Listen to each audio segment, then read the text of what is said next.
दोस्तों हाल ही में मैंने एक मलयालम फिल्म ब्रह्मयुगम देखा है जिसे राहुल सदाशिवन डायरेक्ट किए हैं। ब्रह्मयुगम को IMDb पे मिले हैं an amazing 8.6 stars out of 10 और रॉटन टोमेटोज पे it has a whopping 79% audience score. ये पूरी फिल्म ब्लैक एंड व्हाइट है और इस फिल्म की प्रेमिस और वाइब तुम्बाड़ और कांतारा से काफी मिलती जुलती है। तो आज की वीडियो में हम ब्रह्मयुगम फिल्म की कहानी को जानते हुए इससे जुड़ी थियरीज और फोकलोर पे भी बातें करेंगे। अब वीडियो शुरू करने से पहले मैं दो बातें कहना चाहूंगा। पहली बात यह कि मेरी आप सभी से रिक्वेस्ट है कि अगर आपको ये वीडियो पसंद आती है तो चैनल को सब्सक्राइब जरूर कीजिएगा। और दूसरी बात ये कि अगर मेरी आवाज थोड़ी सी डाउन लग रही है तो मुझे थोड़ी सी सर्दी है, इसलिए ऐसा है। So now with that said, let's roll the intro.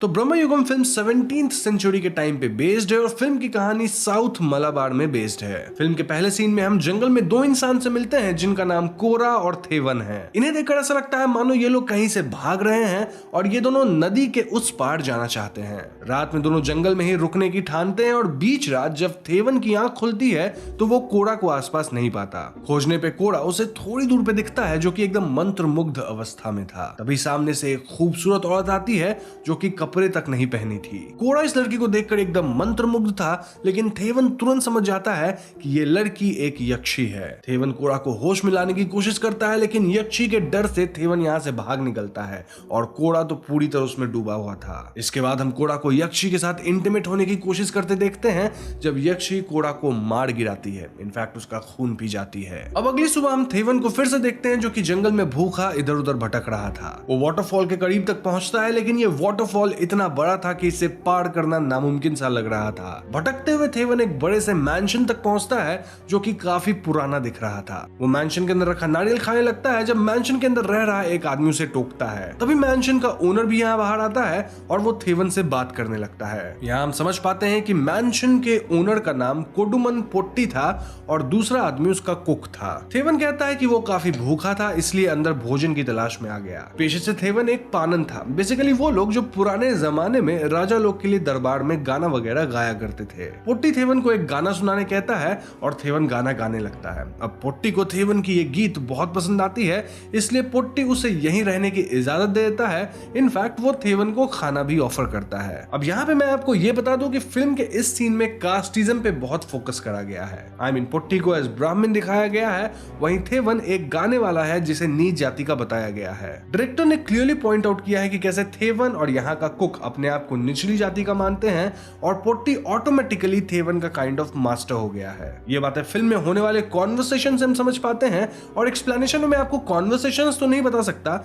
इसीलिए इस बात को मैं अलग से पॉइंट आउट कर दिया हूं। खैर, तो आगे कुक थेवन को उसका कमरा दिखाता है और मैंशन घुमाते वक्त थेवन को एक चेतावनी देता है। वो कहता है कि थेवन अगर सही सलामत रहना चाहता है तो वो मैंशन के साउथ वाले हिस्से को कभी एक्सप्लोर ना करे। साथ ही इस मैंशन में अजीब अजीब आवाजें आती रहती हैं और थेवन इनके राज को सुलझाने की कोशिश ना करे तो ही बेहतर है। उसे इन आवाजों को इग्नोर करना है। ना उस रात थेवन पेट भर के खाना खाता है, देन पोट्टी को गाना सुनाता है और देन भोजन के लिए वो भगवान का शुक्रिया अदा करता है। ये सुन के पोट्टी थोड़ा भड़क जाता है, सेइंग कि खाना मैंने तुमको दिया है तो तुम भगवान का शुक्रिया अदा क्यों कर रहे हो। ये सीन बहुत ही वियर्ड सा था, लेकिन इससे अजीब अगला सीन था जहां हम कुक को सीक्रेटली किसी के लिए खाना ले जाते देखते हैं। नाउ थेवन जब आसपास घूम रहा होता है तो उसे बाहर कई गड्ढे दिखते हैं जिन्हें अब भर दिया गया था, क्लियरली इंडिकेटिंग कि इन गड्ढों में कभी तो इंसानों के लाश को रखा गया होगा। थेवन फौरन यहाँ से भागता है और मैंशन के अंदर उसे जंजीरों की आवाज सुनाई देती है। इन आवाज को फॉलो करते हुए थेवन ठीक वही जगह पहुंचता है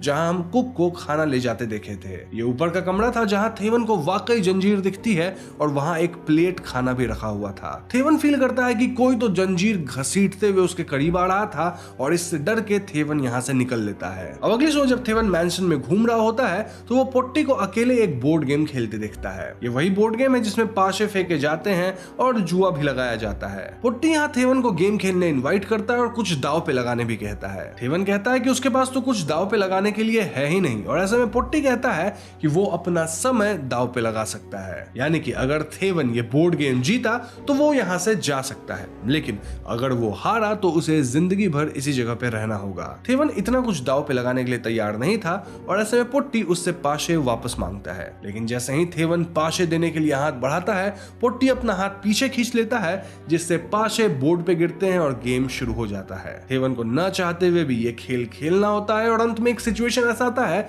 जहां पोट्टी को जीतने के लिए दोनों पाशों में 6 चाहिए था। पोट्टी पाशा फेंकता है, जहां एक में 6 आता है लेकिन दूसरे में 1 आता है।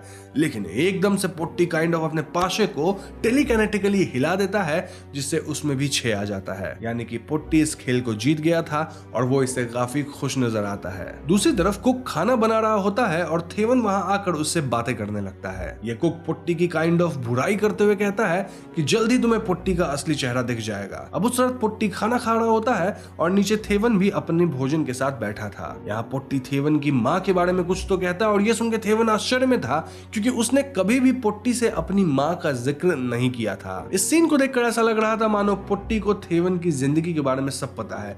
लाइक वो पहले एक स्लेव की तरह बेच दिया गया था और वहीं से भागते वक्त वो भटक गया और इस मैंशन तक पहुंच गया। यहाँ पोट्टी थेवन से ये तक पूछ बैठता है कि आज कुक तुम्हें मेरे खिलाफ क्या सब बोल के भड़का रहा था। थेवन डर के कहने लगता है कि कुक तो कुछ नहीं बोल रहा था, लेकिन पोट्टी उसकी बात नहीं मानता। पोट्टी कहता है कि ये कुक ऐसे ही यहाँ आने वाले लोगों को भड़काता है और पिछला जो मेरा सेवक यहाँ था वो कुक के चक्कर में मेरे साथ अजीब बर्ताव करने लगा। अब कोई भी मेरे साथ अजीब बर्ताव करता है तो मुझे अच्छा नहीं लगता और इसके परिणाम अनुसार मुझे उसे मारना पड़ा। और ऐसे ही लोगों की लाश तुम मैंसन के सदर्न एंड वाले ग्राउंड्स पे भी देखे होंगे। ये सुनकर थेवन बहुत डर जाता है और तभी कुक इस कमरे में आता है। पोट्टी यहाँ कुक को भी भला बुरा कहने लगता है और सरप्राइजिंगली कुक पोट्टी को वापस जवाब देने लगता है। पोट्टी गुस्सा कर कुक को अपनी नजरें और सर झुकाने कहता है, लेकिन कुक उसकी एक नहीं सुनता। तभी एकदम से पूरा मैंशन काइंड ऑफ हिलने लगता है और पोट्टी अपना हाथ आगे करके कुक को दूर से ही अपनी तरफ खींच लेता है। ये किसी मैजिक या टेलीकिनेसिस जैसा था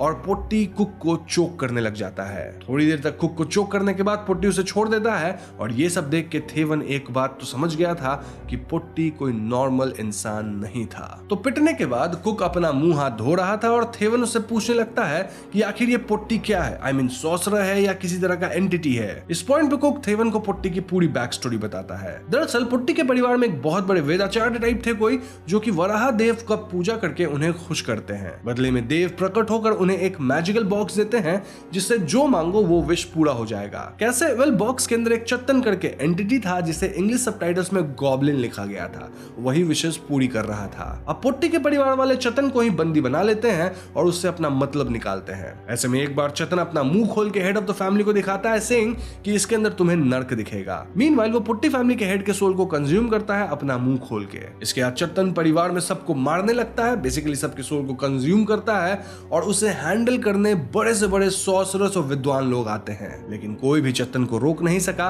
और अंत में आया इस परिवार का एक आदमी जो कि और कोई नहीं बल्कि अपना कोडुमन पोट्टी था। अब हमें बताया तो नहीं जाता कि कोडुमन पोट्टी चतन को हराने में कामयाब हुआ कि नहीं, बस इतना पता चलता है कि तब से पोट्टी खानदान में सिर्फ कोडुमन पोट्टी ही बचा है जो कि इस मैंशन में अकेले रहता है। खैर, उस रात थेवन यक्षी को मैंशन में आते देखता है जो कि पोट्टी के साथ इंटीमेट हो रही थी। खैर, अब अगली सुबह थेवन एकदम डरा हुआ था और वो मैंशन से भाग जाने की सोचता है। वो कुक को भी साथ में भागने कहता है, लेकिन कुक उसकी बात को पूरी तरह इग्नोर करता है। थेवन अपने कमरे में जाकर अपना सामान बांधने लगता है कि तभी पोट्टी वहां आ जाता है। थेवन डरते हुए कहता है कि वो यहाँ से जाना चाहता है और पोट्टी कहता है कि तुम्हें कोई नहीं रोक रहा, तुम जा सकते हो, लेकिन बारिश रुकेगी तब तो जाओगे। अब ये बात थोड़ी अजीब थी क्योंकि इस जगह पे बारिश हो ही नहीं रही थी, लेकिन पोट्टी के ऐसा कहते ही यहाँ एकदम जोरों की बारिश शुरू हो जाती है। पोट्टी ये तक कहता है कि यहाँ एक बार बारिश शुरू हुई तो रुकती नहीं है, एक बार तो लगातार 3 साल तक बारिश हुई थी। अब रात को हम पोट्टी को थेवन पे गुस्सा होते देखते हैं, सेइंग कि वो भी उसके पहले वाले सेवकों की तरह बेवकूफ है। वो अब डरने लगा है और ऐसे में पोट्टी को थेवन बिल्कुल पसंद नहीं आ रहा। अब आप व्यूअर्स तो जानते हैं कि अगर पोट्टी अपने किसी सेवक से नफरत करने लगे तो समझो उसके मरने का समय अब नजदीक है। इस पॉइंट तक थेवन बहुत डर चुका था और ऐसे में कुक उसे सेलर में ले जाके थोड़ा मदिरा देता है। मदिरा पी के थेवन अपने बारे में कुछ बातें बताने लगता है, लाइक कैसे उसकी माँ बहुत मेहनती है, वो उसका इंतजार कर रही होगी, उसका घर एक नदी किनारे है और उसकी माँ मेहनत करके उसके लिए कान की बाली लाई थी जिसे वो पहना रहता है। खैर, इन बातों के बाद जब थेवन सोने जाता है तो उस रात उसे एक डरावना सपना आता है जहां वो अपने कमरे में एक एंटिटी को देखता है। अब अगली सुबह बारिश हो रही थी और थेवन देखता है कि कुक वापस एक गड्ढा खोद रहा था, ठीक उसी जगह जहां पिछले सेवकों के लाश को दफनाया गया था। ये देखकर थेवन सोचता है कि अगली बारी उसकी है। और इसीलिए वो बारिश में ही यहाँ से भागता है। अब जैसे ही थेवन मैंशन के द्वार से बाहर निकलता है उसे खून की उल्टियां होने लगती है, जिस वजह से उसे वापस मैंशन आना पड़ता है। अंदर पुट्टी उसका इंतजार कर रहा था और पुट्टी कहने लगता है कि तुम मुझे बिना बताए ही भाग रहे थे, जाना था तो मुझसे इजाजत मांग के जाते, चलो अब एकदम नतमस्तक होकर यहाँ से जाने की इजाजत मुझसे मांगो। थेवन यहाँ पुट्टी के पैर पकड़ के उससे यहाँ से बाहर जाने की गुहार करता है, लेकिन पुट्टी हंसते हुए कहता है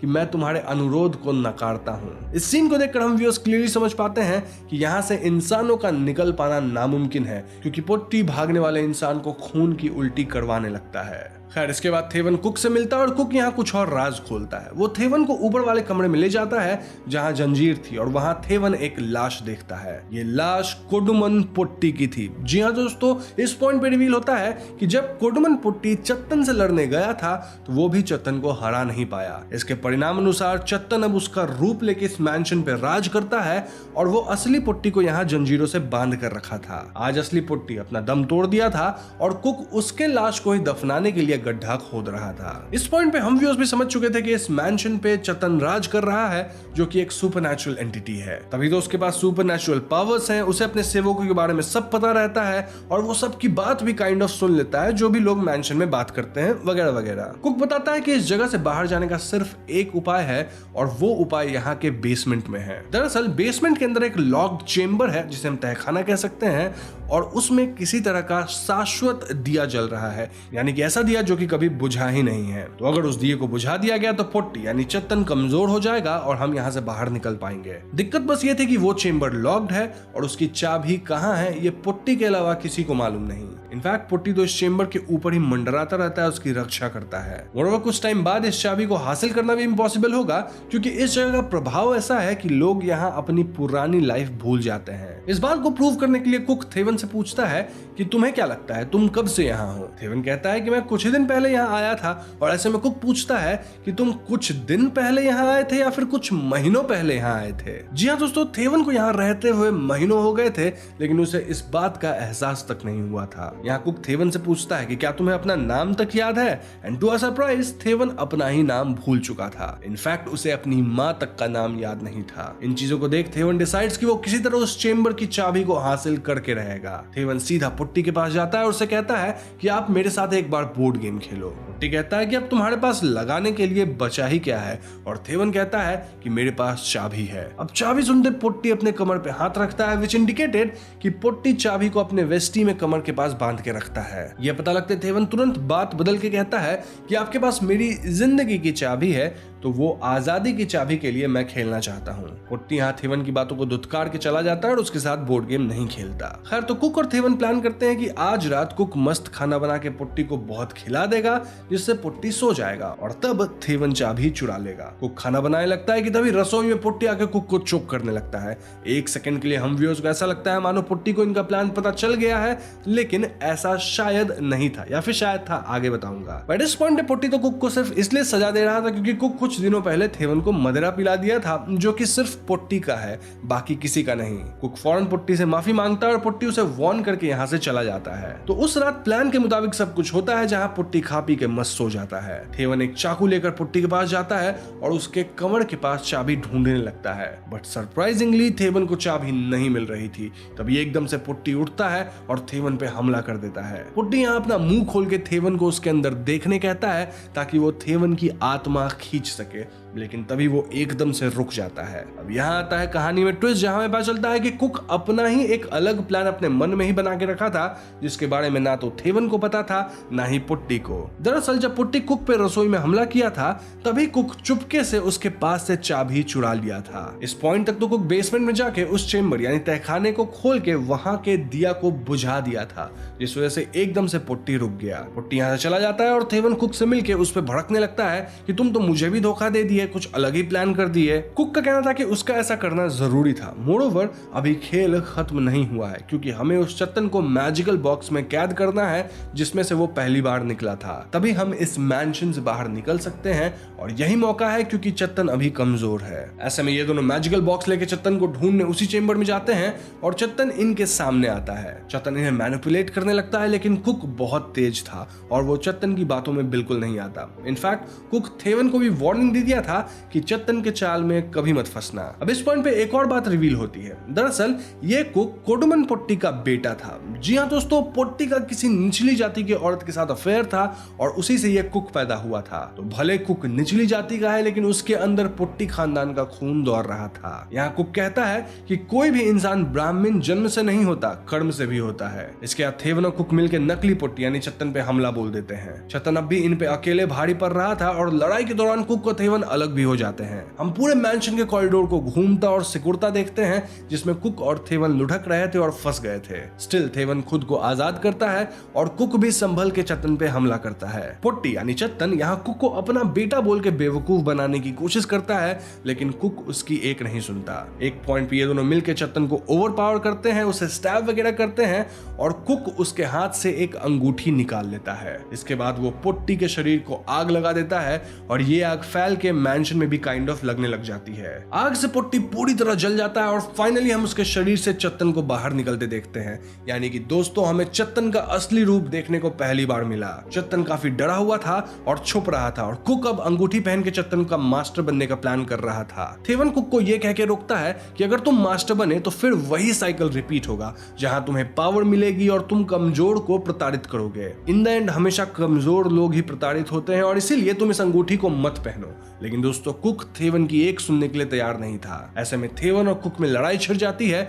जहां ये दोनों एक दूसरे को बहुत चोटिल करते हैं और चत्तन चुपचाप इनका खेल देख रहा था। अब तक मैंशन में आग फैल चुका था, जिसके कारण ये पुराना मैंशन पूरी तरह से गिर जाता है, मतलब टूट जाता है। इसके बाद हमें अगली सुबह का सीन दिखाया जाता है, जहां थेवन इस मैंशन से बाहर निकल रहा था। इस बार वो बिना खून की उल्टी किए यानी कि आसानी से बाहर आ पाता है और थोड़ी दूर जाने के बाद अचानक से कुक उस पे हमला कर देता है। ऐसा इसलिए क्योंकि थेवन के पास अंगूठी थी और कुक को वो अंगूठी वापस चाहिए थी। इस हाथापाई में कुक नोटिस करता है कि थेवन के कान की जो ईयर रिंग थी वो नहीं थी और थेवन थोड़ा अजीब भी बिहेव कर रहा था। ये देखते कुक रियलाइज करता है कि ये तो थेवन है ही नहीं। जी हाँ दोस्तों, यहाँ हम व्यूअर्स को मैंशन का सीन दिखाया जाता है, जहां असली थेवन तो मैंशन के टूटने से उसमें दब के मारा गया था। चत्तन अब थेवन का रूप ले चुका था और उसके पास अंगूठी भी थी। ये देखते कुक वहां से भागता है और नदी किनारे वो चिल्लाने लगता है। तभी कोई तो कुक को गोली चला के मार देता है और हम ये समझ पाते हैं कि ये काम पोर्तुगीज सोल्जर का था, जो कि उस एरिया के आसपास घूम रहे थे। यहाँ नोट करने वाली एक और बात है कि चत्तन मूवी में काफी पहले कुक से कहा था कि तुम्हारी मौत बिजली गिरने से होगी, और कुक के लिए गोली बिजली गिरने जैसा था। यानी चत्तन की बात काइंड ऑफ सही हुई। खैर, इसके बाद हम थेवन को देखते हैं, जो कि अभी असल में चत्तन है और वो अपना हाथ मुंह पानी में धोता है। पानी में से पुट्टी की रिफ्लेक्शन दिखती है, डिपिक्टिंग कि वो भी अब पुट्टी जैसा हो गया है। यानी नॉट ओरिजिनल पुट्टी बट चत्तन वाला, क्योंकि चत्तन अब थेवन के रूप में है। थेवन यहाँ वो अंगूठी पहन लेता है, यानी कि उसका उस पर कंट्रोल है और फिल्म यहीं पे खत्म हो जाती है। तो दोस्तों, ये थी ब्रह्मयुगम फिल्म की कहानी एंड आई नो कि अभी आपके मन में कई सवाल होंगे। डोंट वरी, मैं अब काफी सारी थियरीज डिस्कस करने वाला हूं, जिसके दौरान मोस्टली आपको आपके सारे सवालों का जवाब मिल जाएगा। फिर भी नहीं मिलता है तो कमेंट सेक्शन खुला है, वहां आप पूछ सकते हैं। तो पहला सवाल यही होगा कि फिल्म का नाम ब्रह्मयुगम क्यों है? वेल, इसकी एक्सप्लेनेशन पुट्टी हमें फिल्म में ही दिया है, जो अब मैं आपको बताऊंगा। पुट्टी कहता है कि अभी कलयुग चल रहा है और उसमें भी एक ब्रह्मयुग चल रहा है। ब्रह्मयुग बोले तो कलयुग का एक तरह से सबसेट। ब्रह्मयुग की खास बात यह है कि इस युग में भगवान इंसानों से बहुत दूर जा चुके हैं। यानी कि नो मैटर आप कितना भी चिल्लाओ, कितना भी पुकारो, कितना भी भजन करो, भगवान आपकी एक नहीं सुनने वाले। देखा जाए तो मूवी का थीम भी ऐसा ही कुछ है, जहां इन द एंड चत्तन ही जीतता है, वहीं कुक और थेवन हार जाते हैं। अब दूसरा सवाल आपके मन में होगा कि इस फिल्म में यक्षी का क्या काम था? वेल, यक्षी भी चत्तन की तरह एक सुपरनैचुरल बीइंग थी और यक्षी के कारण ही लोग रास्ता भटक के चत्तन के मैंशन तक पहुंचते थे। देखा जाए तो इनिशियली 2 लोग भाग रहे थे और इसमें से यक्षी एक बंदा यानी कोड़ा को खुद कंज्यूम की, वहीं दूसरे को चत्तन तक पहुंचा दी। एक तरह से हम कह सकते हैं कि यक्षी और चत्तन आपस में मिले हुए थे, तभी तो फिल्म में हम इन दोनों को इंटीमेट होते हुए भी देखते हैं। ना अगला कंफ्यूजन ये है कि अगर चत्तन को इस मैंशन में होने वाली सारी बातें पता चल जाती थी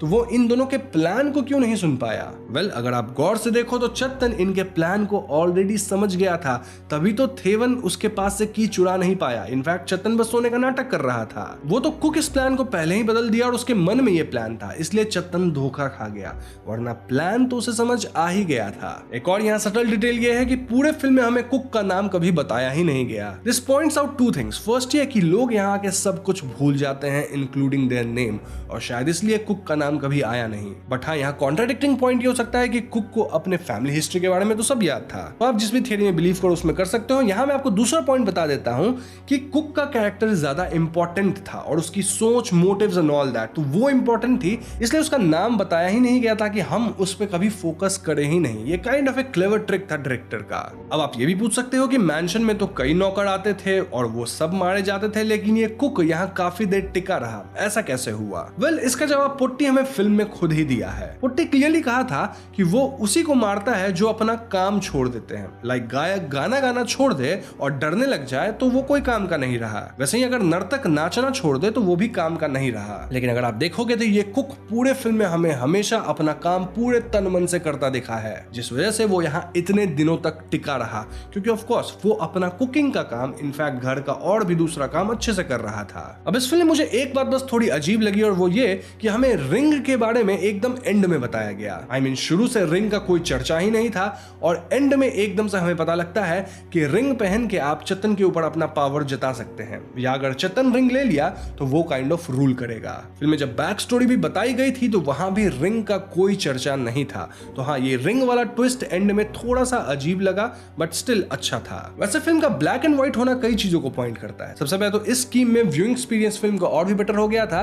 स्पेसिफिकली इस वाले फिल्म का माहौल काफी क्रीपी लग रहा था and all that. Moreover, black and white scheme 17th century के कहानी को कहीं ना कहीं ज्यादा डेप्थ के साथ डिपिक्ट करती है। अब एक और पॉइंट जो लोग बना रहे हैं वो ये कि फिल्म के लास्ट में पोर्तुगीज सोल्जर का आना एक नए युग के शुरुआत होने की तरफ पॉइंट करता है। कलयुग के अंदर ही एक दूसरा युग, लाइक अ सबसेट, जैसा मैंने पहले बताया था। वैसे यहाँ अजीब बात ये थी कि चेतन भी अब उस जगह से आजाद हो गया है। मैं आजाद वर्ड इसलिए यूज कर रहा हूँ क्योंकि फिल्म में एक जगह चेतन मेंशन करता है कि वो भी इस जगह से बाहर नहीं जा सकता, लेकिन दिया के बुझने से और जो सब कांड हुआ उस सब से ऐसा लग रहा है कि चेतन भी बाहर जाने के लिए आजाद हो चुका है। अब आगे जाके वो क्या करेगा, किसको अपना गुलाम बनाएगा, किधर रूल करेगा, ये तो हमें नहीं पता। अब एक आखिरी कॉन्सेप्ट टाइम का है। इस मैंशन के अंदर टाइम कहीं ना कहीं बेंड हो रहा था, या फिर लोगों को समय का आभास नहीं होता है। थेवन को लग रहा था कि वो केवल कुछ दिनों से यहाँ है, जबकि वो महीनों से इस जगह पे था। फिल्म में डायरेक्टर ने भी इस बात को बहुत क्लेवरली दिखाया है, जहां जब पहली रात थेवन वहां रहा था तो हाफ मून था एंड अगले दिन पूरा फुल मून था। तो हम व्यूअर्स को ऐसा लगता है कि वो एक ही दिन रहा है, लेकिन अगर आप मून को देखो तो ऐसा लग रहा है कि वो काफी दिन रह चुका था। Overall Bramayugam film greed, power और कास्ट के मैटर को लेकर एक बहुत ही अच्छी फिल्म बनाई गई है। यहाँ में दिखाया गया है कि एब्सोल्यूट पावर किसी तरह के इंसान को या फिर